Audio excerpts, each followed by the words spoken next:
explained in chapter 4, paragraph 63. Or its proximate cause is grounds for the initiation of energy. So grounds for the initiation of energy also. I think we have met with it somewhere back. Now, if you want to read all these grounds, then please read book Dialogues of the Buddha, part 3, page 239, etc. Grounds for initiation of energy. I'll tell you only two. There is something you have to do. You have to do something. Then, before doing that, so you say to yourself, when I am doing that work, I will not get opportunity to practice, say, meditation. So, I must practice now before I get to that work. So, in this way, you initiate energy, you make effort and practice meditation. And then, after the work, then you practice meditation to saying to yourself, during the work, I didn't have the opportunity to practice meditation, so now I must practice. So in this way, you arouse energy in yourself. So with regard to your work, there are two. With regard to traveling, there are two. Before going on travel and after coming back on travel. And then there is sickness. Before you get sickness, you practice meditation, and after sickness also you practice meditation. And then going for alms. So before going for alms, after going for alms. So actually every time you have to arouse energy to practice. So these are called the grounds for initiation of energy. When rightly initiated, it should be regarded as the root of all attainment and so on. And then the next one is jivita. Jivita is like the jivita in the corporeality. And then samadhi, we come to samadhi. It puts consciously evenly on the object, consciousness evenly on the object, or it puts it rightly on it. So these, in the word samadhi, you have the prefix sam, S-A-M. So that S-A-M can mean evenly, samam, or rightly, samma. So evenly, rightly. Or it is just a mere collecting of the mind. Thus it is concentration. Its characteristic is non-wandering. That means itself non-wandering. Or its characteristic is non-distracting. That means with regard to cognizant states.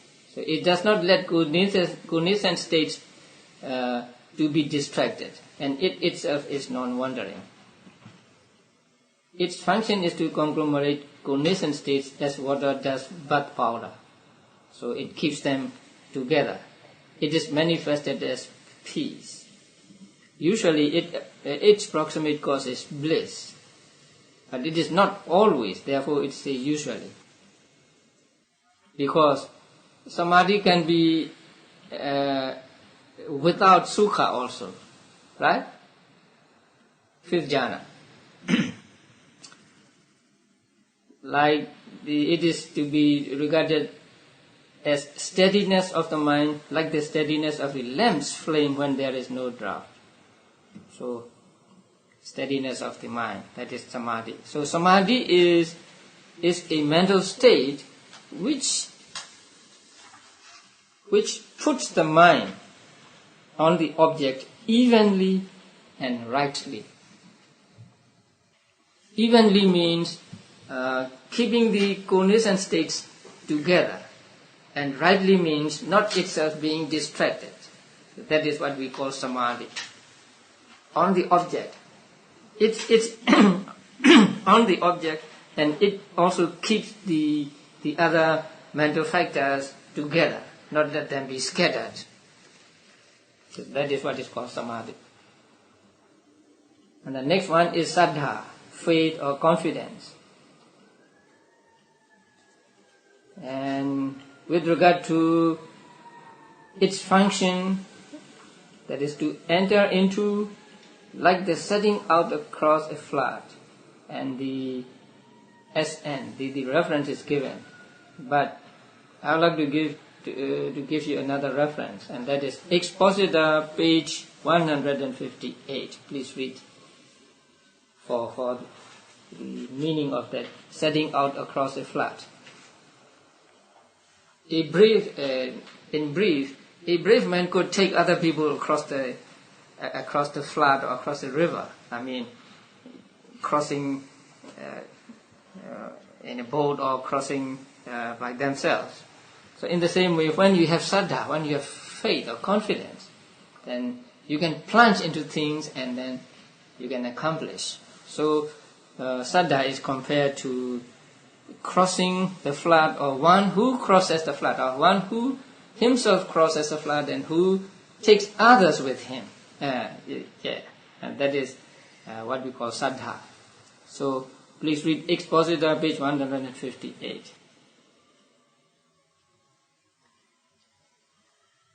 And then it should be regarded as a hand, because it takes hold of profitable things as wealth and as seed. So for regarding as a hand, please read Gradual Sayings, 3rd volume, page 245. If you have a hand, you can pick up things that are profitable to you, that are good for you. So in the same way, if you have faith, if you have confidence, you can get kusala. So that is why it is compared to a hand. Sometimes it is compared to wealth and sometimes to a seed. And then sati, mindfulness. You know, all of you know about mindfulness. It has a characteristic of not wobbling, that means not floating on the surface. Its function is not to forget, that means not to lose the object. Not to forget means not to lose the object. And it is manifested as guarding and so on. And its proximate cause is the foundations of mindfulness. And here foundations of mindfulness really means the objects of foundations of mindfulness. The body, feeling, consciousness, and say Dhamma objects. It should be regarded as like a pillar because it is firmly founded, or as like a doorkeeper because it guards the idol and so on. And then two things, hiri and ottappa. So hiri is translated here as conscience and ottappa as shame. I don't think this is quite correct.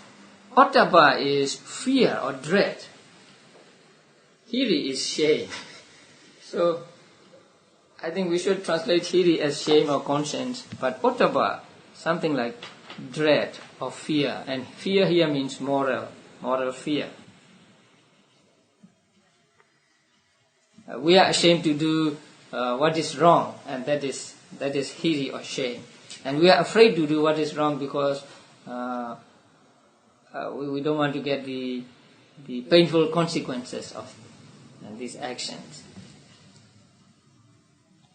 So this is a term for anxiety about evil. Herein, conscience has the characteristic of disgust at evil, while shame, that is second one, has the characteristic of dread of it, right? So shame and dread, or shame and fear, these two things. And then a man rejects evil through conscience out of respect for himself, as the daughter of a good family does.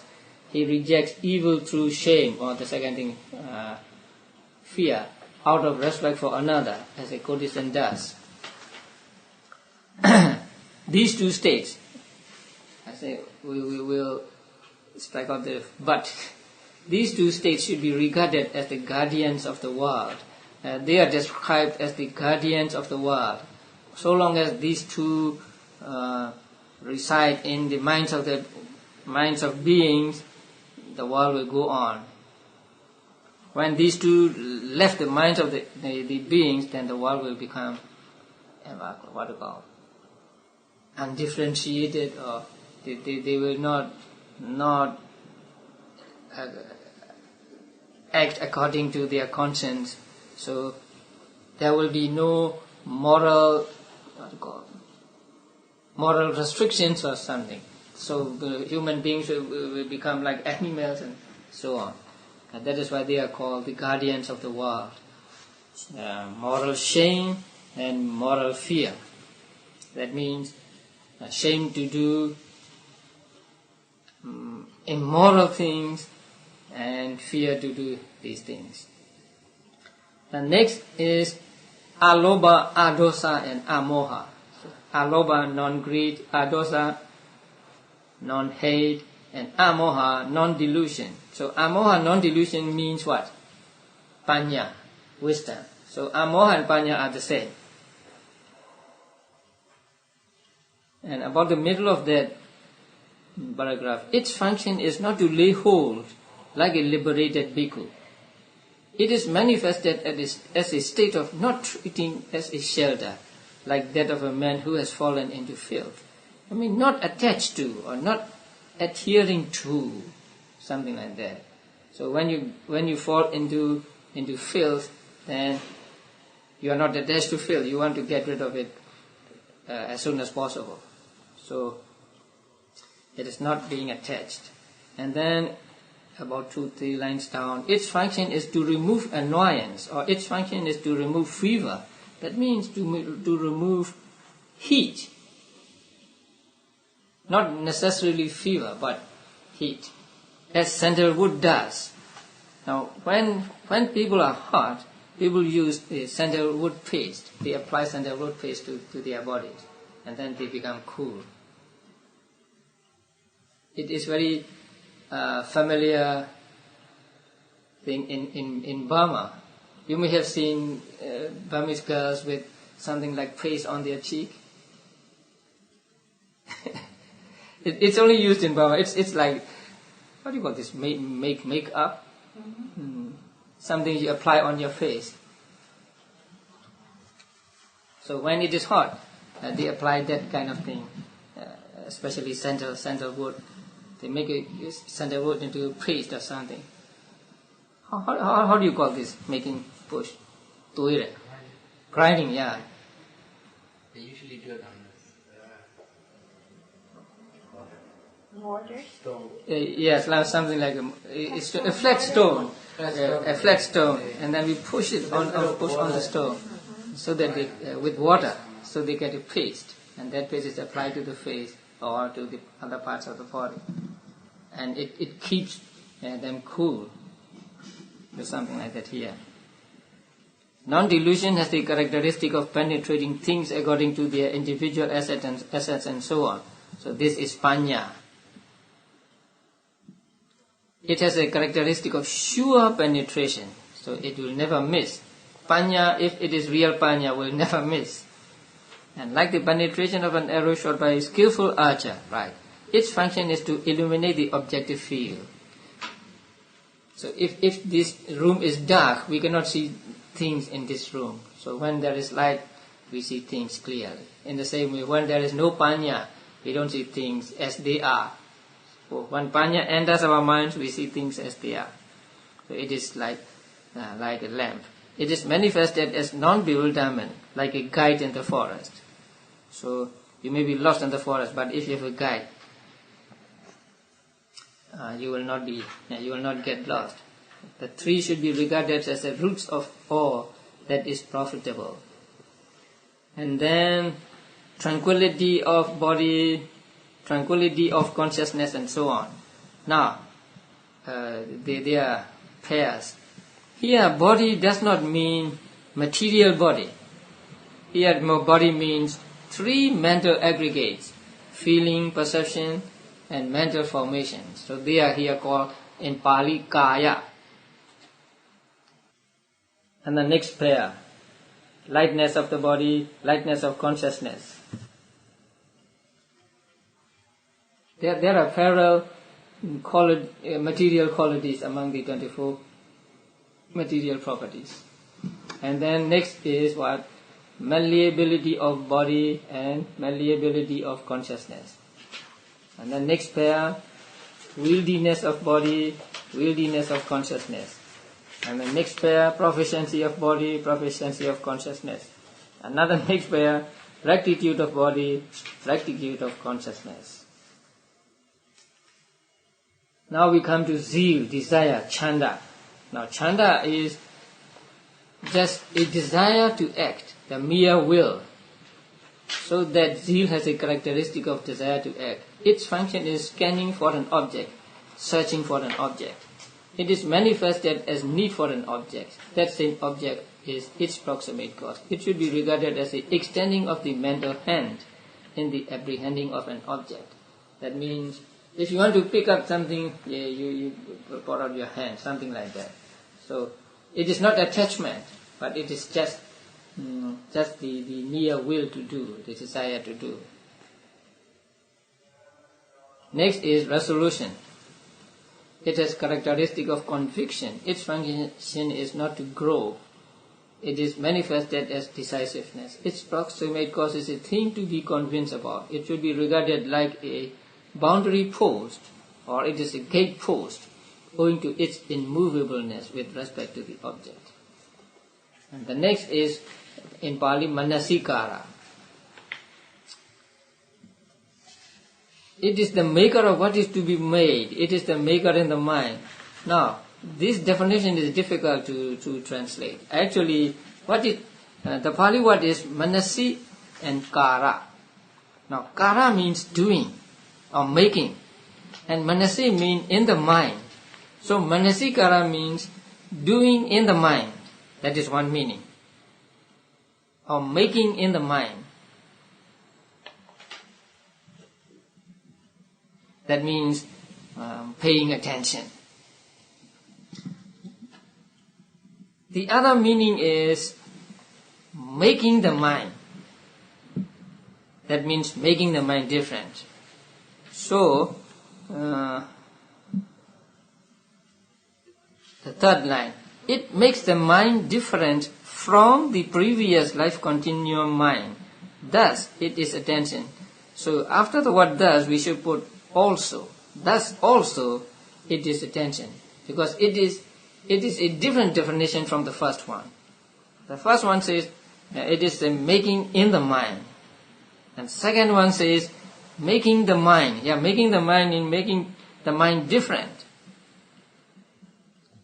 And this definition refers to the second and third kind of attention described later down about towards the end of the paragraph. Now there are three kinds of manasikara. Let me use the Pali word. There are three kinds of manasikara. Controller of objects, controller of cognitive series, that means controller of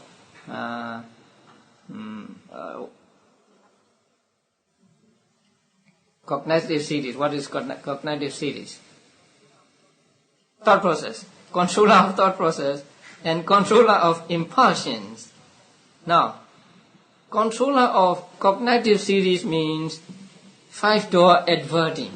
So five-door adverting is called controller of thought process, because the thought process, real thought process, begins with that moment of consciousness.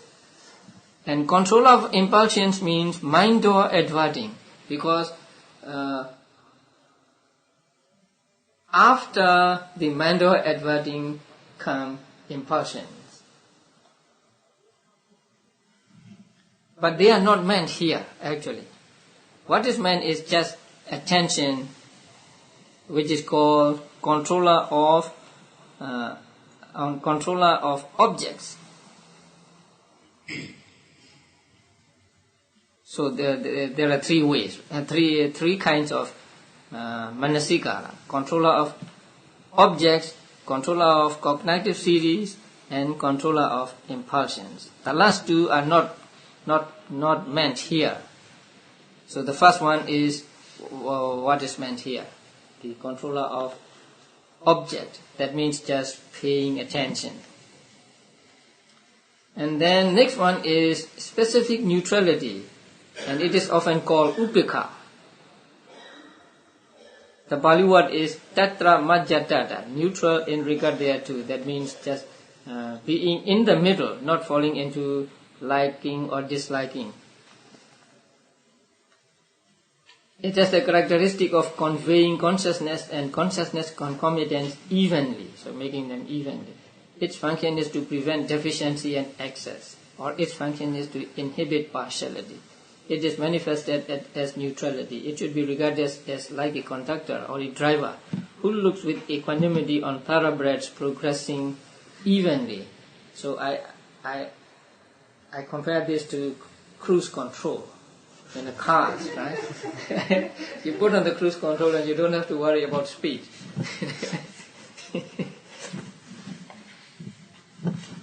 Here also, when the thoroughbreds, mean when horses are running evenly, say drawing the cart evenly, then you don't have to worry about them.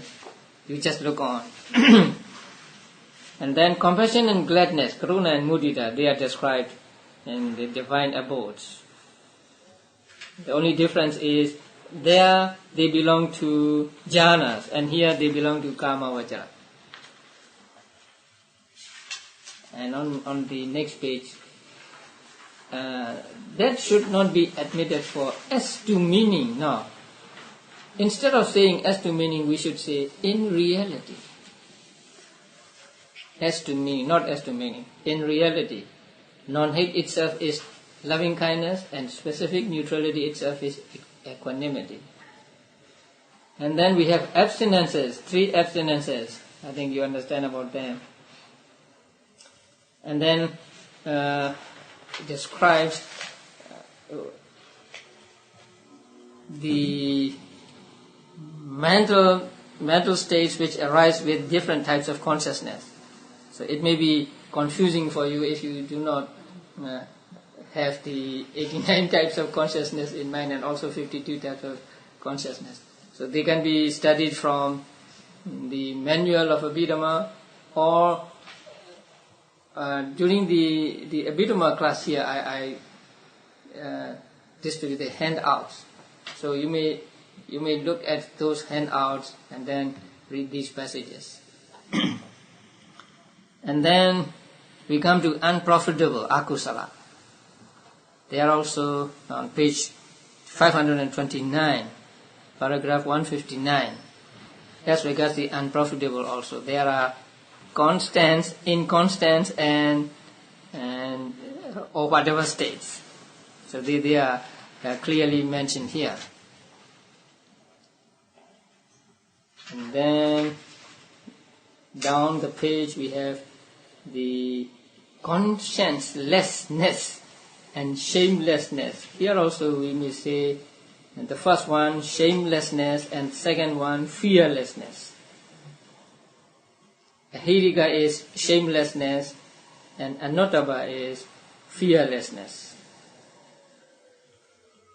And then there is Lobha and Moha described in paragraph 161 and 162. And then greed is compared to bird lime or monkey lime, and that is the explanation or the description of greed like monkey lime can be read in Kindred Sayings, book 5, page 127. When a monkey is stuck to that lime, it could not get itself free from that lime, that sticky substance.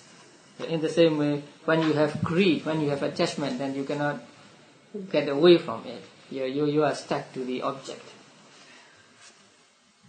And then on paragraph 163, about 5 lines down, it is manifested as the absence of right theory. What is theory? Is it understanding? Yeah, or belief. Theory is something that has not been proven yet. I see. Theory. it is the word used here is patipatti, and it means understanding or knowing. So absence of right understanding. And then wrong view, agitation, and so on. So I think they are not difficult to understand. And then akusala. Now I brought these two sheets, right? So the Cetasikas are given in the order as in the manual of Abhidhamma, and then the Roman numerals are those given in this book. And there is one thing. Now, if you look at paragraph 166, end of 166, you find stiffness and torpor, given only one number, 43, right? Roman numeral 43. And then for for Ekagada, it gives two numbers here in this book. Actually, that should have only one number. I'll tell you where. On page 532, bottom line, steadiness of consciousness. Steadiness of consciousness is the same as concentration, which is number 8. It should not be given a separate number, because it is the same mental factor as concentration. And stiffness and torpor should be given a number each. So there may be some corrections to be made if you if you want it to be correct. But as it is, you can look at these sheets and then find out what is meant in the manual of Abhidhamma. Because in this book, the mental states are given not in the group they belong. They are here given as accompanying different types of consciousness. So they are repeated in different types of consciousness. For example, contact is repeated on page 532, 533, and so on. And then, what else? We find another theory on page 533, paragraph 177. It should be regarded as obstructive of theory. Here also, I think, we should say obstructive of understanding. But in Burma, we understand this as meaning obstructive of practice. So if you have doubt, then you do not practice. So it obstructs your practice. So you have doubt about the teaching, you have doubt about the efficacy of this method, then you will not practice it. So it is obstructive to the practice. So we interpret the word as practice in Burma. So, and then the book describes which mental factors accompany which type of consciousness. And as I said, they may be confusing if you do not have the 89 types of consciousness in mind. So it is better to read the manual of Abhidhamma and find out where which type of consciousness is accompanied by which type of Cetasikas. Now, one thing, at the beginning, it is said that altogether how many? The first type of consciousness, accompanied by 36. Paragraph 133. Herein, firstly, those associated with the first sense sphere profitable consciousness amount to 36. Is that correct? Yes. Why 36 and not 38?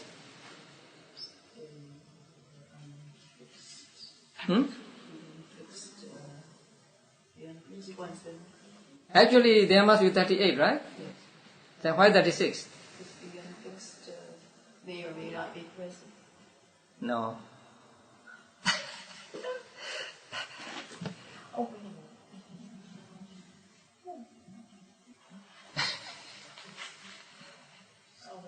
a minute. You're talking about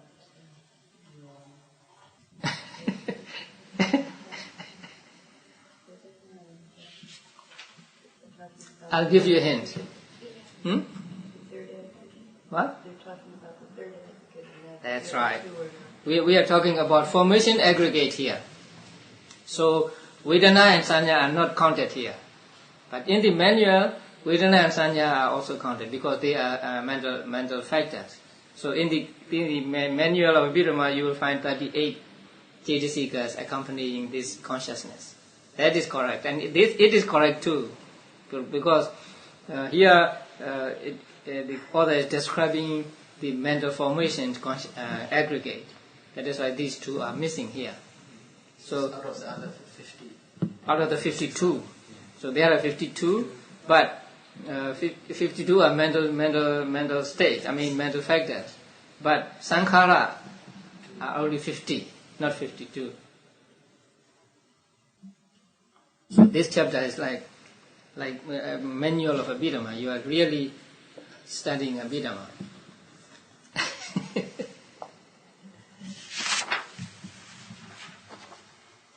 So with these, I think you can find out which is which.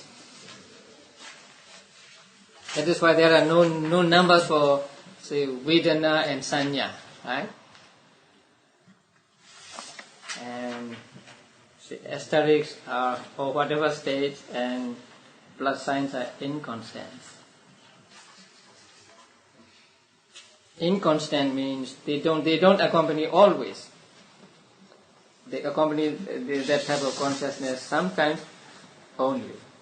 Now, for example, number 25 and 26 on this sheet, Tina and Meda.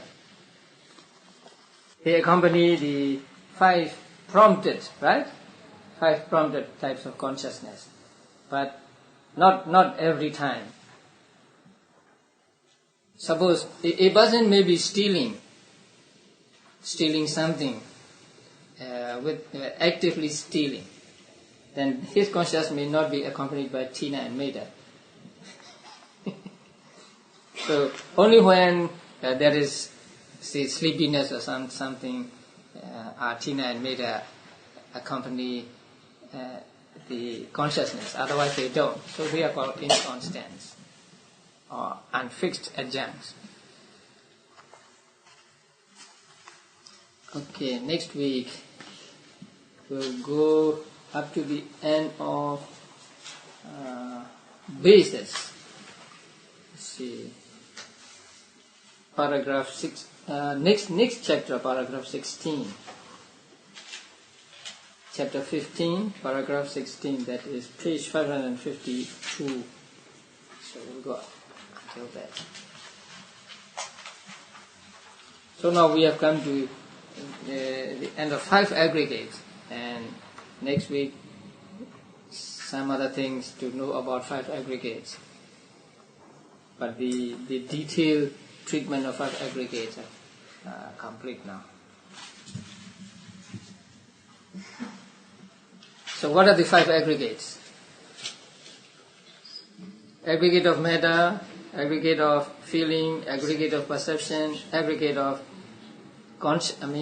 mental formations, and aggregate of consciousness. But here, aggregate of consciousness is given before the 3 other aggregates. But the usual order given in the sutras is